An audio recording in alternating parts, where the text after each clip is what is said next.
लेकिन कहीं न कहीं बिरसा मुंडा का खून, बिरसा मुंडा का बलिदान या फिर बिरसा मुंडा के विचारों का प्रभाव था यहां पर कि ये कार्यक्रम का आयोजन किया गया ताकि आप सब ये बात जान पाए कि बिरसा मुंडा कौन था और आज ये कार्यक्रम क्यों किया जा रहा है। बहुत से लोगों को लग रहा होगा, जहां से मेरी माता बहनें आई है, जनजाति गौरव दिवस था, तो उनको ऐसा लग रहा होगा कि ये वैसा ही कार्यक्रम होगा, जाएंगे, भाषण होगा, आखिरी में खीर और पूरी बटेगी तो खाकर घर आ जाएंगे। ये वैसा कार्यक्रम नहीं है मेरी माता बहनें और भाई, ध्यान से सुने।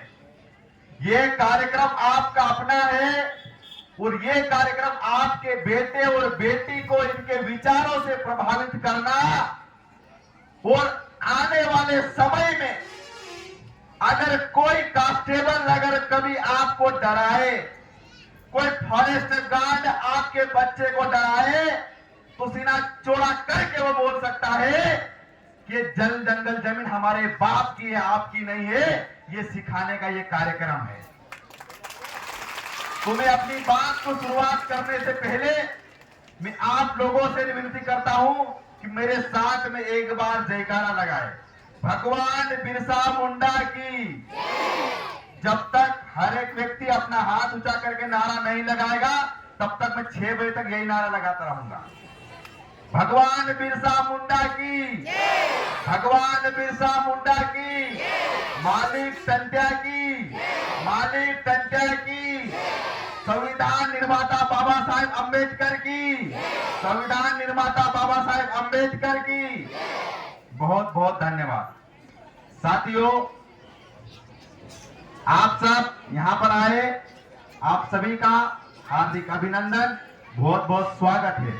मेरे भाई ने, पहले वक्ता ने आप लोगों को बिरसा मुंडा के बारे में बताया। मेरी बहनें थोड़ी बातचीत करना बंद कर दे, मुझे सब कुछ दिख रहा है, थोड़ा बातचीत करना बंद कर दे, नहीं तो मैं पीछे वाला माइक चालू करवा दूंगा फिर, ठीक है?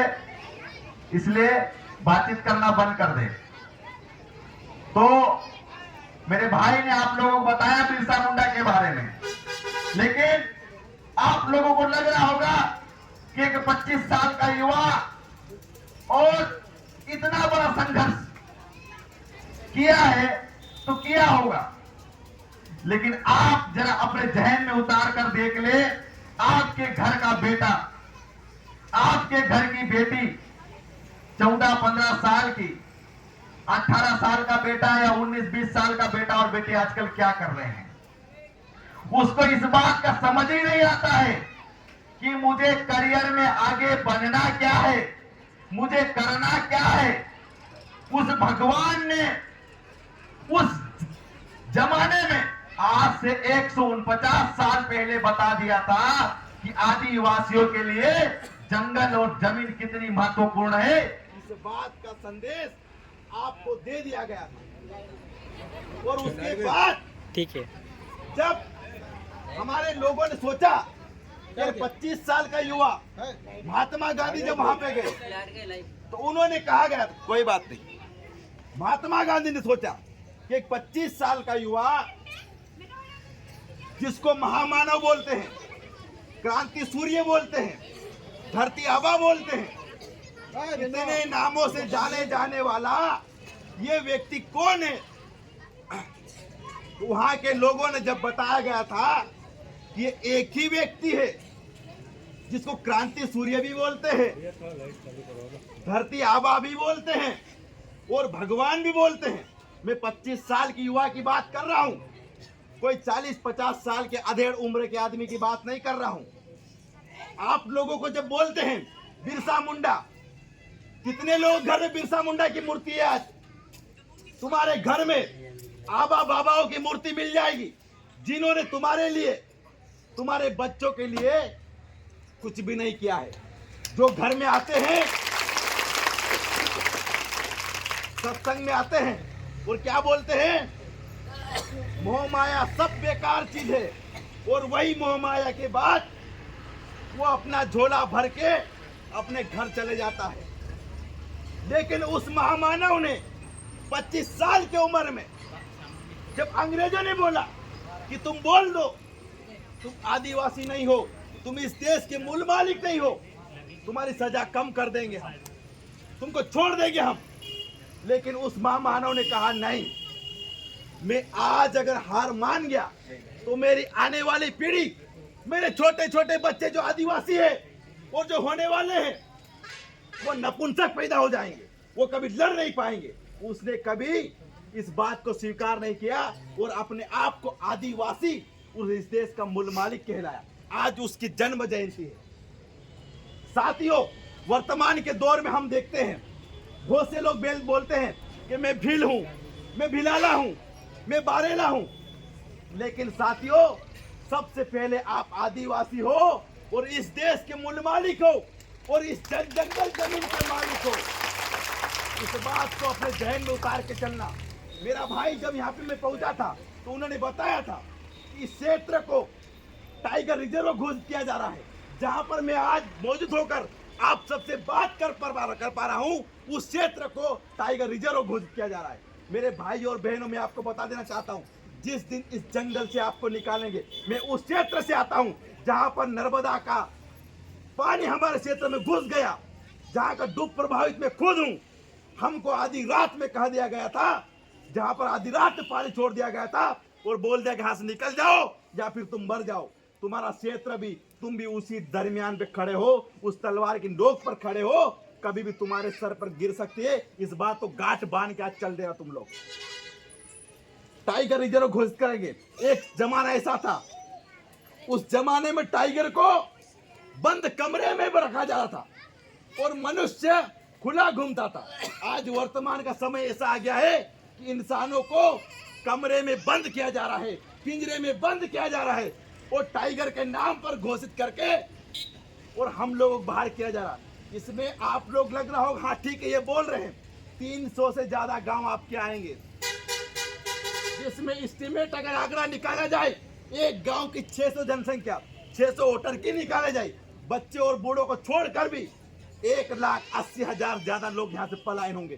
तुम मुझे ये बता दो, कहां जाओगे तुम? तुम्हारा कोई आशियाना नहीं है, तुम्हारा कोई पूछने वाला नहीं है। इस देश से आदिवासियों को कितने लोग खदेड़ कर बाहर कर दिया गया है, कोई पूछने वाला नहीं है। ना तुम्हारे बीच में कोई नेता आया है, ना तुम्हारे बीच में कोई विधायक आया है, ना तुम्हारे बीच में कोई सांसद आया है। तुम्हारा लड़ने वाला है तो ये जो छोटी वोटी कोष्ठी में घूमने वाला भाई है, मोटरसाइकिल पर घूमने वाला भाई है, जिसको एक टंग का खाना नसीब नहीं होता है, वही तुम्हारे लिए लड़ता है।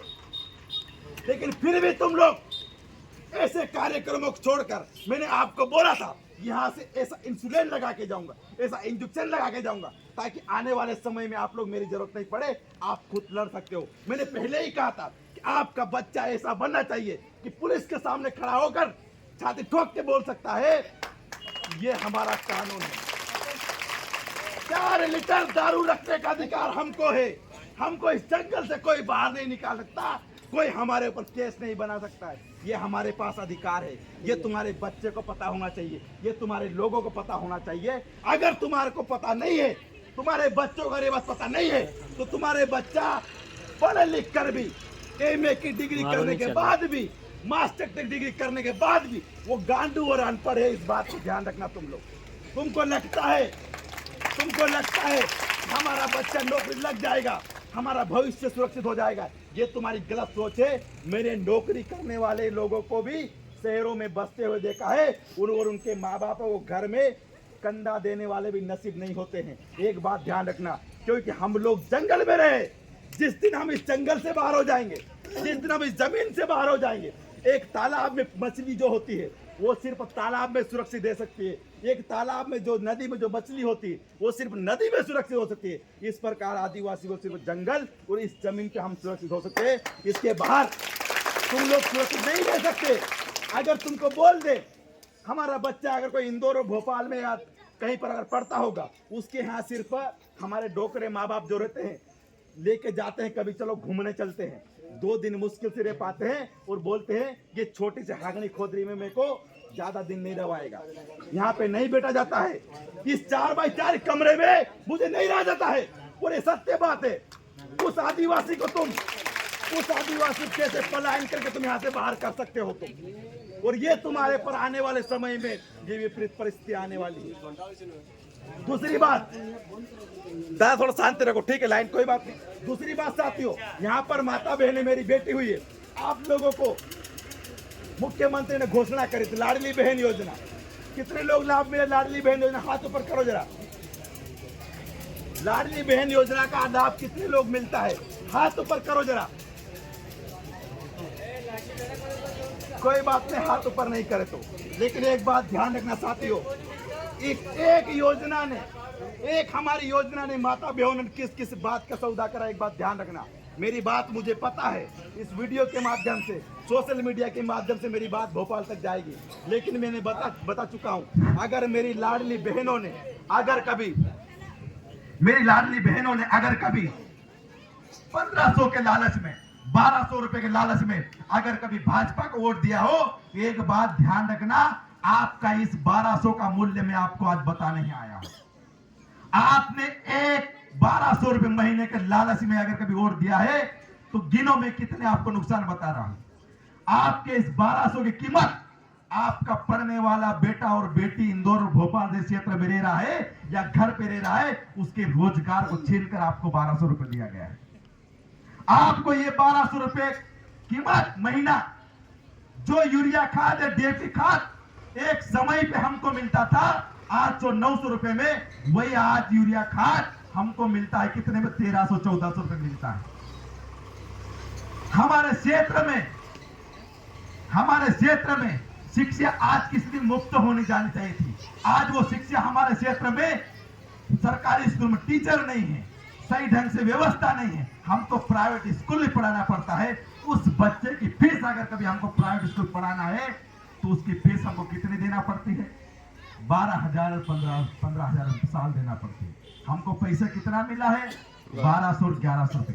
ये तुम्हारी लाडली बहन योजना की, भाजपा की लाडली बहन योजना की ये हकीकत है। मैं डिबेट करने में तैयार हूं, यहाँ के विधायक से भी, यहाँ के सांसद से भी, और तमाम कोई नेता अगर कोई हो उसको डिबेट कर ले मेरे साथ, कितना बड़ा नुकसान किया गया है। हम सोचते हैं कि योजना जो पैसा बांटने काम जो है हमको दिया जा रहा है, ये हमारा हक का है। ये हमारा हक का नहीं है, हमारा बेटा बेटी का रोजगार छीन के हमारा दिया जाता है। हमको महंगी वाला एक, आज ये अगर खमचा भी लेते हैं तो ये इसकी बनने और बनाने की कीमत मात्र 20 रुपए है। इसका 30 रुपए टैक्स सरकार को देते हैं, वही हमको पैसा टैक्स लेकर हमको 1200-1500 रुपए देते हैं। इस बात को आप कान खोल सुन लो। और साथियों, ये जो कार्यक्रम है, मुझे पता है ये जो कार्यक्रम, मेरी बात बहुत लोगों तक नहीं जा रही हो, लेकिन कम से कम इस कार्यक्रम के माध्यम से मेरी बात को अगर कभी 10 लोग भी समझ गए, 5 लोग भी समझ गए, तो इस क्षेत्र में क्रांति होगी। और जो टाइगर रिजर्व किया जा रहा है, आप लोग इस क्षेत्र से बाहर करने का काम किया जा रहा है, अभी नहीं किया जा रहा है। आपको लग रहा होगा ऐसे ही बोल रहे, लेकिन एक समय आपको ऐसा आएगा कि टाइगर और शेरों को यहाँ पर खुला छोड़ देंगे, मरो या फिर भागो। उस समय आपको याद आएगा ये बिरसा मुंडा और ये जो लोग यहाँ पर जो खड़े हैं और बैठे हैं, ये लोग आपको याद आएंगे आप लोग। इसलिए मैं बोल रहा हूं, आपके बेटे और बेटी को हम लोग बिरसा मुंडा बनाना है। किसी ने कहा था, सोशल मीडिया पर चल रहा था, किसी ने कहा था कि बिरसा मुंडा अगर नहीं रहा, उस समय बिरसा मुंडा कैसे मालूम पड़ेगा ये बिरसा मुंडा है या ये बिरसा मुंडा है? तो हमको उस समय कहा गया था, बिरसा मुंडा ने कहा था, जो बिरसा के विचारों को लेकर जाएगा, जो बिरसा के विचारों को आज जन जन तक पहुंचाएगा, वही बिरसा। इस बात को समझ लेना तो मैं समझ जाऊंगा कि बिरसा मुंडा आज भी जिंदा है और आज भी ये बिरसा मुंडा जिंदा है।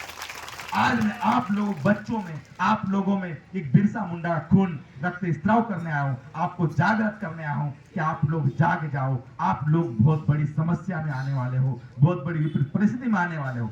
आप एक तरफ आपके बच्चों के पास शिक्षा नहीं है, दूसरी तरफ आपके पास स्वास्थ्य नहीं है, तीसरी तरफ आपके बच्चा अगर पढ़ भी आ रहा है उसके पास रोजगार नहीं है, रोजगार मांगने जाओ तो वहां लाठियां पड़ती है। दूसरी तरफ आप जब यहाँ पर लगाते हो जय भाजपा, तो बुरा लगता है इस बात का साथियों कि आप लोग किस उसमें जा रहे हो।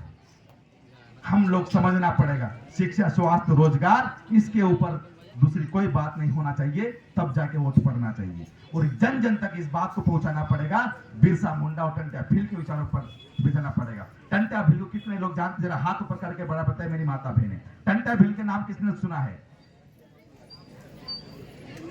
सुना है नाम टंट्या भील का नाम। टंट्या भील ने इस जो आज हमारे पास जमीन बची है, बिरसा मुंडा आज जो हमारे पास जमीन बची है, ये जमीन अगर बची है इन लोग बलिदानों को वजह से बची है। अगर मैं कहूं कि आपको इन लोग बलिदानों की वजह से बची है, तो आप लोग सोचें ठीक है, फिर भी इन लोगों ने बलिदान ही नहीं दिया है, खून की नदियां बहाई गई है, तब जाके आज हमारे पास छोटी मोटी जमीनें बची है, हमारे पास जंगल बचा है, हमारे पास संस्कृति बची, हमारे पास भाषा बची है, वरना हम आदिवासी आदिवासी ही नहीं कहलाते। साथियों, बातें बहुत सारी है, मुझे पता है पहली बार मुझे बुला लिया गया यहाँ पर, लेकिन मेरे बाद में और भी बहुत वक्ता होंगे, उनको आप लोग कम से कम सुनना है। मुझे मुझे मुझे मालूम है कि बहुत सी चीजों की बातें आप लोग समझ में नहीं आएगी, घर जाके समझ में आएगी, 4 दिन बाद समझ में आएगी, 1 महीने बाद समझ में आएगी, लेकिन ये बातें आपको समझ में जरूर आएगी। एक एक वक्ता को सुनना है आपको, एक एक वक्ता की बात को मानना है आपको, और अपने बच्चों को जरूर पढ़ाना है। यहाँ पर माता बहनें हैं और मेरी बहनें भी छोटी छोटी बेटी हुई है। चाहे जैसी परिस्थिति हुई, चाहे जैसी स्थिति हो, आप लोगों किसी भी कंडीशन में पढ़ाई नहीं छोड़नी है, लड़ाई नहीं छोड़नी है, क्योंकि हमारा नारा ये है, लड़ाई और पढ़ाई साथ साथ। क्योंकि अगर आपने पढ़ाई छोड़ दी तो 101% है, आप खत्म, आपकी लाइफ जिंदगी हो जाएगी। अगर आपके बच्चों को अगर कभी आप लोगों ने घर में 100-200 कमा के ला रहा है, इस लालच में अगर पढ़ाना बंद कर दिया है, तो आपकी वो पीढ़ी पूरी खत्म हो जाएगी। क्योंकि बच्चा पढ़ेगा, उसके आने वाली पीढ़ी और पढ़ेगी, उसके आने वाली पीढ़ी और पढ़ेगी, कि अनवरत रूप से कारवां चलता रहेगा। बहुत बहुत धन्यवाद। लड़ेंगे लड़ेंगे, आवाज दो, आवाज दो। बहुत बहुत